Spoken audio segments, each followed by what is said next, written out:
Kavumo mama, watu wanaisha balabala yote na kauka make. Vitu viko grave sana huku, vitu viko grave sana kabisa, mtombe. Karibuni na ujambo mtazamaji, pia msikilizaji wa channel yako upendelevu Kuna Nini News. Kuna Nini News ni channel yako TV online iliyo na makao yake huko nchini Uingereza. Tunakuletea habari za mashariki mwa Jamhuri ya Kidemokrasia ya Kongo, habari za kanda kama vile zile za kimataifa. Leo ni siku ya Jumamosi ya tarehe Februari 21 mwaka wa 2026. Haya ni matangazo yetu ya mchana.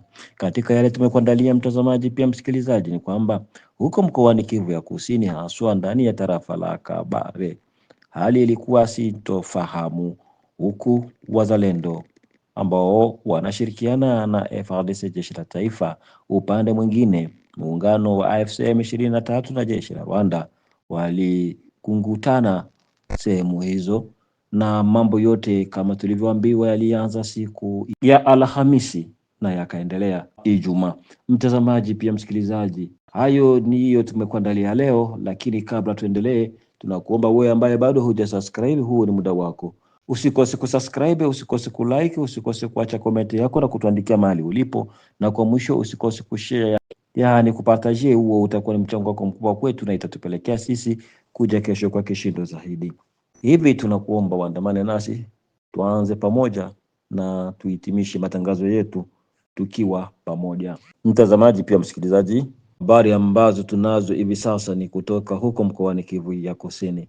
Kuna sehemu kadhaa ambazo kuliendeshwa mapambano baina ya jeshi la Jamhuri ya Kidemokrasia ya Kongo na washirika wao ambao ni wazalendo upande wao, na upande mwingine ni muungano wa AFC M23 na RDF, jeshi la Rwanda.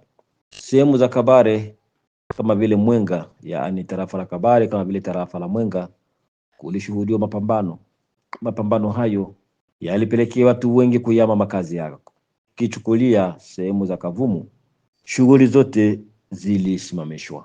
Kisa na mkasa ni M23 na washirika wao, upande mwingine wazalendo ambao walikuwa na hali ya sintofahamu. Lakini kwa kupata maelezo ya kina, tunajiunga na mkahaji aliyoko sehemu hizo, Pasta ambaye hatukutaka kumtaja jina, anayetupa picha ya mambo kama ilivyokuwa kuhusiana na video zilizosambazwa kwenye mitandao. Nini kilitokea? Hivi tunakuomba waandamane nasi tangu mwanzo hadi mwisho. Asante sana bwana mpasha habari na wasikilizaji wetu ambao wenye kusikia na kutufuata kwenye radio yetu na kwenye mtandao wa kijamii. Bwana mtangazaji, nakuelezea kwamba ilikuwa kwa tarehe 19 ndipo mambo hayo ilianza upande ya Katana ndani ya tarafa ya Kabare. Kwa hiyo date, bwana mtangazaji, wazalendo walishuka ndani ya mji ya Katana. Hapo walianza mapambano makali, na wakati walianza kufikiria kwa kupambana, walianza kwanza kuingia kwenye poro ya Katana huko Formiraki. Walishika kapitene na wafanyakazi wake wote na wataxateri wote ambao wanalipisha taksi za M23 na kwenda nao. Ilikuwa kwa hii tariki 12 upande ya Kavumu, na yote ni mteritwari ya Kabare. Ilikuwa vuta ni kuvute, bwana mtangazaji, kwa sababu Kavumo mama, watu wanaisha balabala yote na kauka make. Vitu viko grave sana huku, vitu viko grave sana kabisa, mtombe. Kwa watu huku kumapambano ambao ilikuwa inafanyika huku Kabare Katana, wazalendo walileta mzalendo mmoja alikuwa akiumia, ndipo sekre katokea kufatana na ndugu zetu. Habari katoka ikaenda kwa M23. Wakati M23 ulipata hiyo habari, wana mtangazaji, wakafika na kuingia kwenye hospitali kuu ya Kavumu na kushika mzalendo na kumpeleka hapo. Wazalendo ambao walikuwa porini wakasikia habari hizo, ndipo wakakuja na kuingia ndani ya centre ya Kavumu. Hapo unaona hizo picha, ni picha inaonyesha kama mjini kuwazi, watu walikimbia wakujifungia ndani ya manyumba, wengine walikimbia ndani ya misutuni, na hiyo ndio ilisababisha masasi, vita kuzuka ndani ya mji ya Kavumu. Na kwa mchana wa jana ilifikia mpaka saa 12 za magharibi, hali haikuwa nzuri kabisa, ilikuwa katika yeka. Sasa waliochokoza wenzao kwa Kabare ni wapambanaji ya wanamgambo ya wazalendo ambao wenye kusindikizwa na FARDC. Hapa Kavumu waliochokoza wenzao kwa kushika mzalendo mmoja ambao alikuwa akiumia kwenye mapambano pa Kavumu ni M23. Kwa leo tariki 21 na sasa hakujatoka hata solution moja fulani.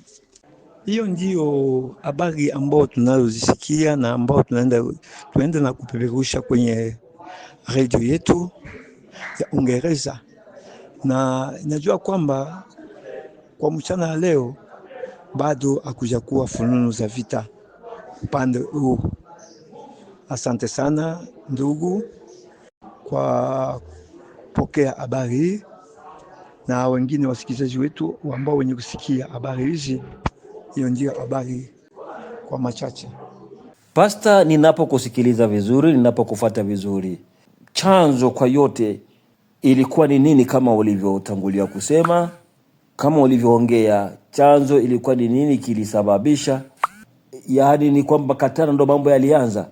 Ikiwa unaweza kurejelea tena na kufahamisha watazamaji pia wasikilizaji kilichosababisha hayo mapambano ya juzi hadi jana ni nini kabisa, kwa kumaliza tu haraka. Asante sana bwana mpasha habari. Kulingana na habari za juzi kwenye tariki 19 upande ya Katana na vita vilivyozuka upande ya Katana, kulingana na wakati wazalendo pamoja na FARDC walishuka kwenye poro hapo Fomiraki. Wakati alifika huko ndipo walikamata kapitene na wafanyakazi wake wote na watakizateri wamoja. Kurudi kwao ndipo kwa intervention ya M23 kusudi wa intervenir watu wao, ndio mapambano ilianza, na hapo ndipo huyu mzalendo ambao aliumia na kwenda kwenye kituo cha afya hapo Pakavumu. Na hiyo mapambano ya Katana ndio inasababisha vita vya Kavumu. Hiyo ndio habari kamili bwana mtangazaji. Yaani kifupi ni kwamba wewe hukufahamu ikiwa ilikuwa katika mazingira gani, walikuta huyo kapiteni na watu wake nao kama wanawaita Watagatere katika mazingira gani, au ilikuwa ni katika hali ya mapambano ndio hayo yakatokea. Mwenyewe huna habari za kina wala kufahamu hatima ya kapiteni huyo na watu wake. Haya basi tuyaachie majira muda. Na ni kufikia hapo mtazamaji pia msikilizaji wa Kuna Nini News, hatuna cha ziada. Ni yale tumekuandalia kwa siku ya leo. Lakini kabla ya kuondoka, tunakuomba wewe ambaye bado ulikuwa hujasubscribe usiondoke ikiwa bado hujajiabone, na usikose ku like, usikose kuacha comment yako na kutuandikia mahali ulipo, na kwa mwisho usikose kushare, yani kupartage kwa wengine, kuwasambazia wengine. Huo utakuwa ni mchango wako mkubwa kwetu na itatupelekea sisi kuja kesho kwa kishindo zaidi. Asante kwa kuandamana nasi, tunawatakieni nyote weekend njema. Kavumu mama, watu wanaisha mwala yote na kauka make. Vitu biko grave sana huku, vitu biko grave sana kabisa, mtombe.